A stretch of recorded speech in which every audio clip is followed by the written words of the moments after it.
सुखलो ने ढोरी के ना भीगे किया करे छही रंगदारी रे अभी सुखलो ने ढोरी के ना भीगे किया करे छही रंगदारी रे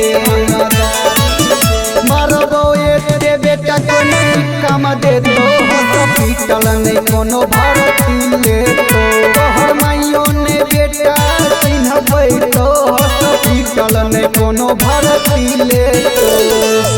तोहर माइयों ने बेटा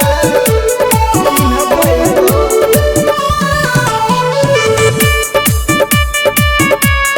हॉस्पिटल नहीं कोनो भर्ती ले तो बेटा जाने नहीं छही तू हमारा रे पिछली है बाप से नमवा रे बेटा जाने ने छही तू हमारा रे पिछली है बाप से नमवा रे पिछली है बाप से नमवा रे बेटा जाने ने छही तू हमारा रे पिछली है बाप से नमवा रे बेटा जाने ने छही तू हमारा रे पूछली है बाप से नमवा रे कोरोनियन के दुइये मिनट में सुधार दिए बदमाशी के भूत उतार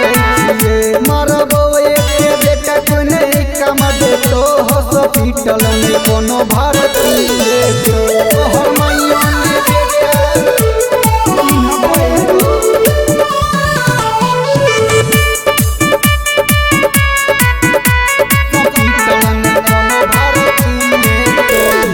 चिन्हबै तो काटा रे कोई देबो देह पे फाटा रे बेटा रे